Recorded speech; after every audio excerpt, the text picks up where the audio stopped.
for the small amount we give. I know. Yeah. That's it. My Go whole for it, Brendan. family are. Yeah. So, Oh, they are yeah. cool. Happy birthday to you. Happy birthday to you. Happy birthday to Maria Marina.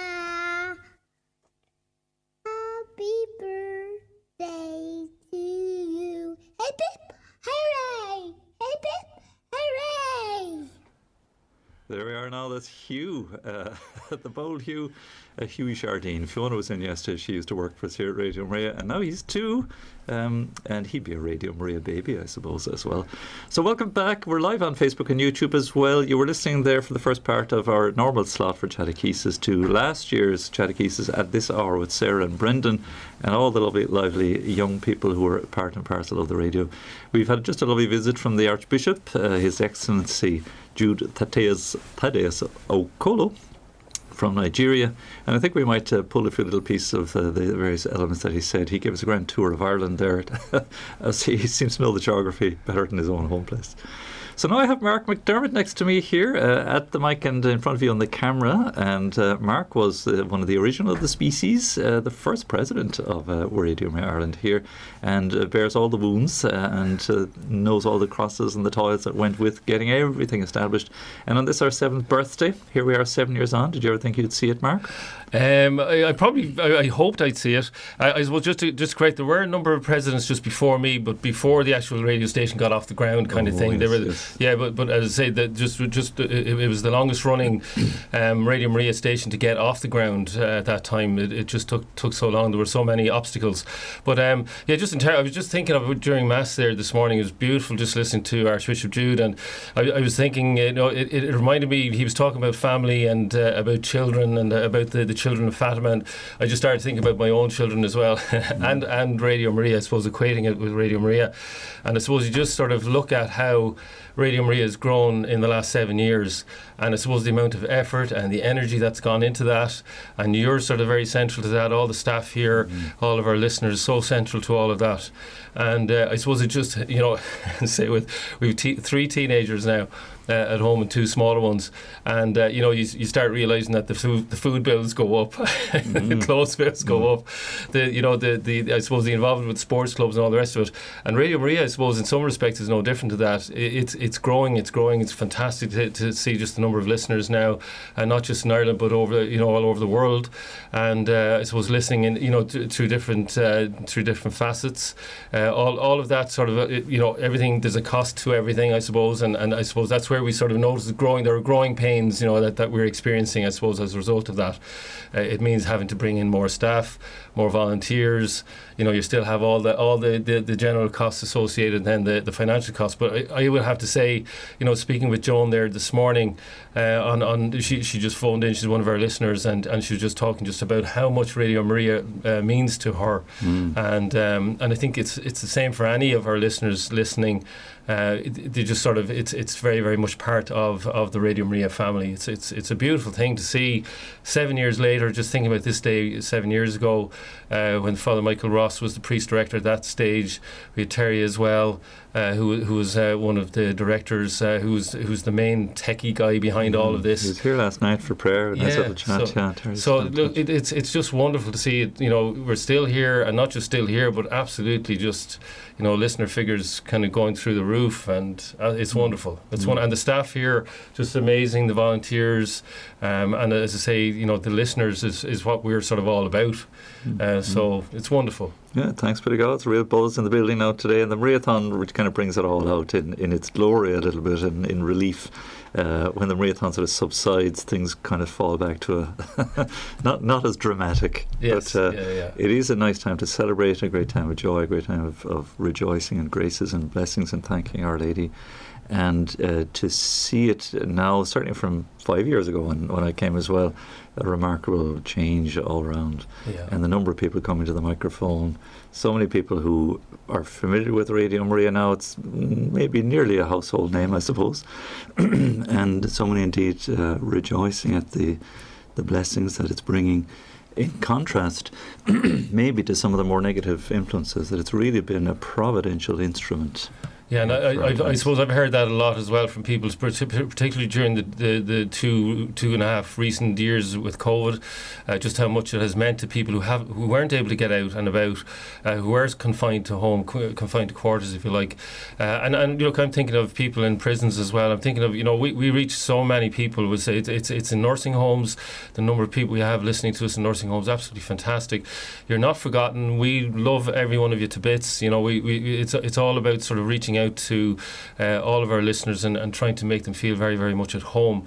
I was, again, Joan sort of just mentioned this morning just about, the donation. She was sort of just, making a comment that she was apologising about the small donation she had made. And I said, what are you talking about? I said, look, it's the loaves and fishes. This is the whole goal was say with anything, whether it's spiritual help that we receive, material help we receive, we put it all back into the pot, and really what we're trying to achieve here is to make sure that everybody feels exactly the same way as Joan does about Radio Maria. That that it's that sort of wonderful sort of ability to talk about Radio Maria, to take the words of Archbishop Jude very much to heart, that we have to be missionaries now in our own country because it's just sort of suffering. It has suffered a lot.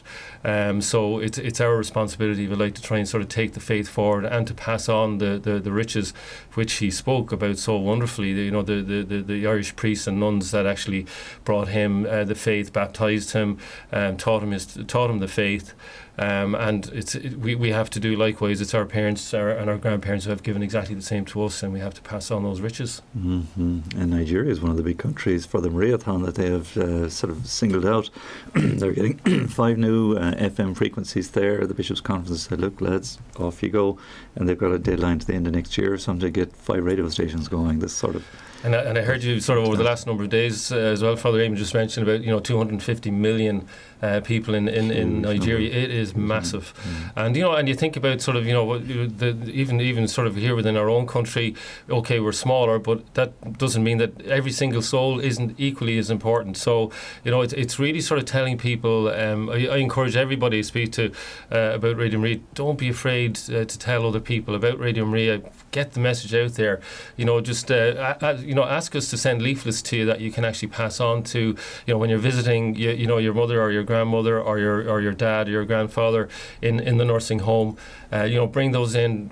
Ask permission if you need to even leave them at reception, or even if you might have permission to be able to sort of go around and just drop them in the rooms, or ask maybe one of the nurses to do it. I know there's sort of there are all sorts of kind of GDPR issues about all these things now, but at the same time it's really sort of just trying to, wherever you are, whatever you do in your life, whether it's you're sort of a nurse, whether you're a guard, a doctor, whatever it is, that you sort of do your best. And I heard you about talking about sort of the woman at the cash register, somebody working. So I think it was Alana who previously worked in a supermarket.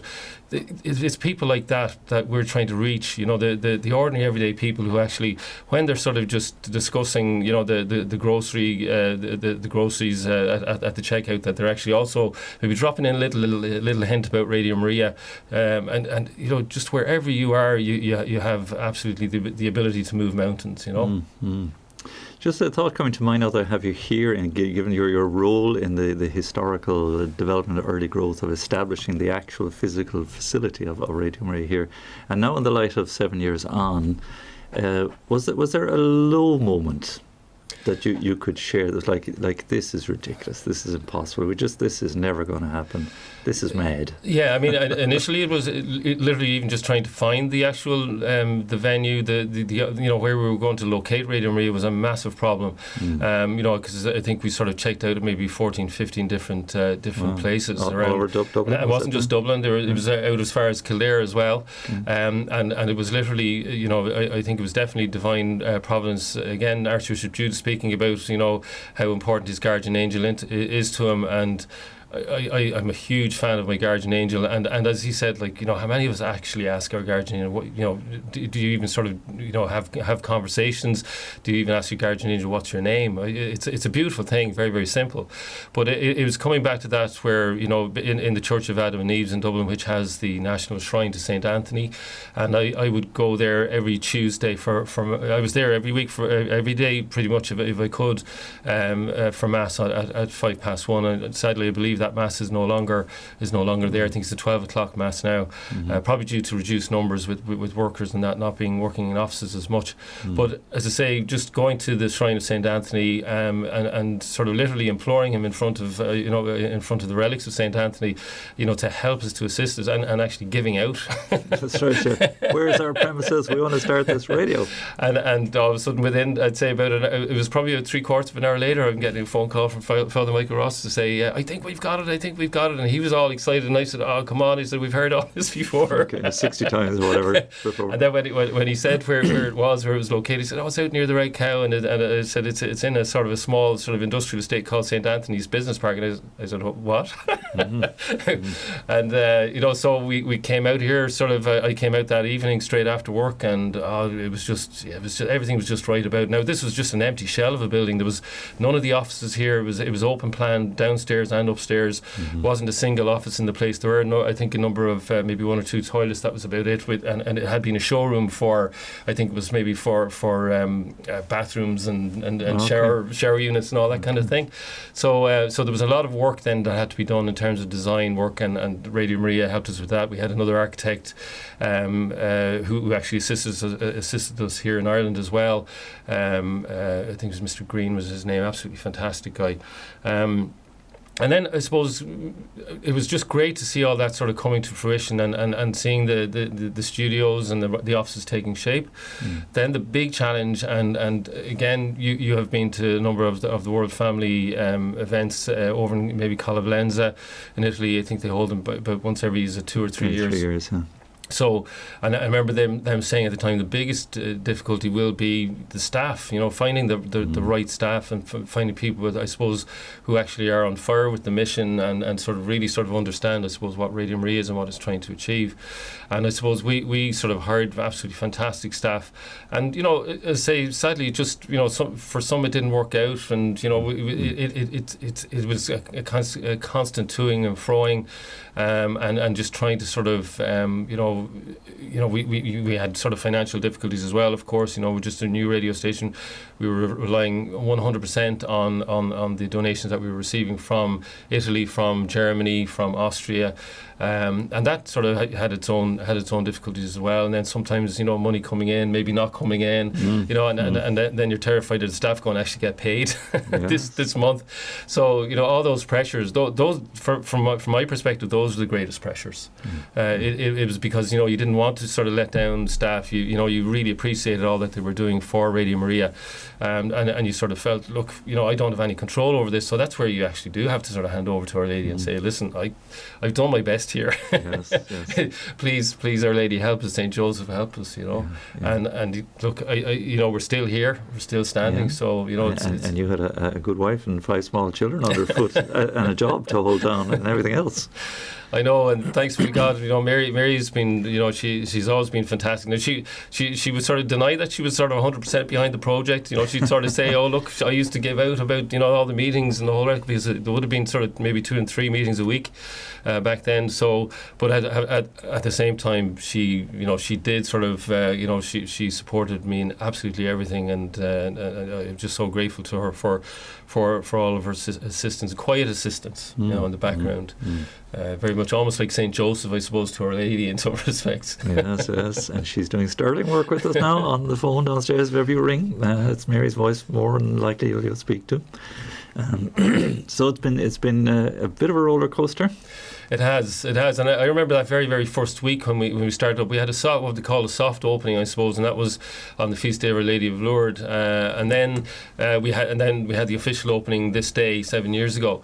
And I remember literally in the week following that official opening, we had done the first. Obviously we'd sort of had our first live broadcast that day, and that continued right throughout the day. I remember yourself, Father Eamonn, you were here that day. Your brother Father John was here as well, and you put in quite a bit of time on that first day. Within about maybe 3 or 4 days, we had done our first outside broadcast, and that was in Sheriff Street, in the church in Sheriff Street. We did it was a broadcasting a mass from the parish church there, so it was beautiful. Remember just a very, very warm welcome we received from everybody. But they were all huge challenges. I mean, I suppose not. That's the beauty of it. I suppose it's almost like not knowing what you were sort of throwing yourself into. You just got involved, and the staff were wonderful. Nobody sort of thought anything was too big or too much, too difficult. Yes. So thanks to all the staff, all the volunteers who have been involved right from the very word go. And if we were to add them all up, then there's hundreds upon hundreds really of people who've been involved, and not a few have gone to their eternal reward. True. And I think obviously Father Michael and then Gabriella Scarano. There was Elizabeth Bennett, who was one of Gabriella's patients that she used to look after, and she actually offered up her physical suffering for Radio Maria at that time, and that's why we decided to call one of the rooms here, one of the offices here after Elizabeth Bennett. We also had I remember Eamon Hennessy very, very fondly. Eamon from Kildare. I used to soldier for him a little bit on Sundays, going around various churches in the diocese of Kildare and Loughlin, and so sorry to sort of lose Eamon, I suppose, but he's at the same time I suspect he's continuing to pull strings for us. Hopefully from above. Upstairs, exactly. We've only a couple of minutes left, unfortunately, but it just to kind of bring it full circle. 7 years time. 7 years time. I probably think that we may not be in this building. I think we may have to go into... How could you St. Anthony? Unless St. Anthony can sort of organise a sort of bigger building here in St. Anthony's Business Park, which is not beyond the bounds of possibilities. There are a number of bigger buildings here, I think. Ed says we can build another story on this. We want like the red car across the road. There you go. Why not build upwards? Yeah, absolutely fantastic. And I firmly do believe that. I think Our Lady has huge plans for Radio Maria. I think there's absolutely massive, continuous, massive scope for growth here. I'd just like to thank Aidan here, who puts in absolutely massive amount of work in the background.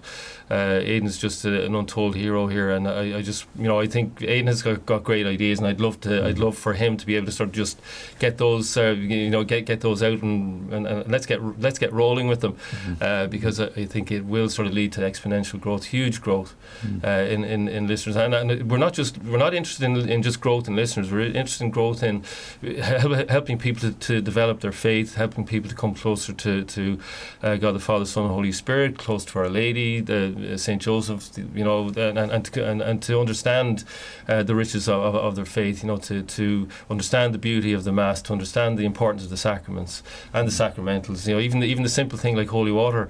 There's a little fella from our neighbouring state visited us there during the week. He was in visiting our son, our youngest son, Luke, and he said he saw him. I think we were blessing ourselves going out the door. We were flying out to a match or something, and said, "You've got holy water." He got all excited about it. So he said, "Where do you get it?" So it's just great to be able to sort of just tell people just about those little sort of simple little things about your faith, but they're so important for your spiritual protection. So, as I say, tell everybody about Radio Maria. No matter where you're working, no matter if you're not working, if you're retired, if you're sick, offer up your suffering for Radio Maria, offer it up for, so that we will reach more people, so that we can tell more people about our wonderful faith. Amen to that. Our time has expired, as it does here, so far too quickly. But just to let listeners know, Mark has done Trojan work over the years, and thanks to Mary as well, and the sacrifice your family have made on behalf of Radio Maria in getting this established here in St. Anthony's Business Park. And you continue as a director of Radio Maria. For that, we're very grateful as well for your expertise and your legal prowess in contributing to that end, the sort of management end of the radio. So we're very grateful to you, Mark, for all you're doing. And I think you're coming in here to answer the phone every now and again, getting a bit of buzz out of that too. It's lovely. It's just lovely. I love people. I think that's I'm a journalist, I suppose, by profession, working in the legal sector, as it turns out. But I say I just love people. You know, that's I get the biggest buzz out of communicating and listening to people and you know, just I suppose listening to what they have to say and how they love the station. That's probably the most gratifying thing, is that, you know, after 7 years, you know, we have so many listeners who love Radio Maria, who love Our Lady, who love the Mass, who love praying, you know, the Rosary here every day, the Divine Mercy Chaplets. They're getting spiritual sustenance, spiritual strength, spiritual support, and that's what it's all about. Amen to that. Amen to that. So the Lord has sent you, Our Lady has guided you. So thank you so much, Mark. I'm going to lose my good job again for running overtime. It seems to happen. It's a Mariathon thing that we get too enthused and run way past our time. So it's a little bit after 12. So sorry about that. If you're able to stay on, Mark, you're welcome too. We'll allow our angels bells to toll, and we'll pray our Regina Coeli and our midday prayer.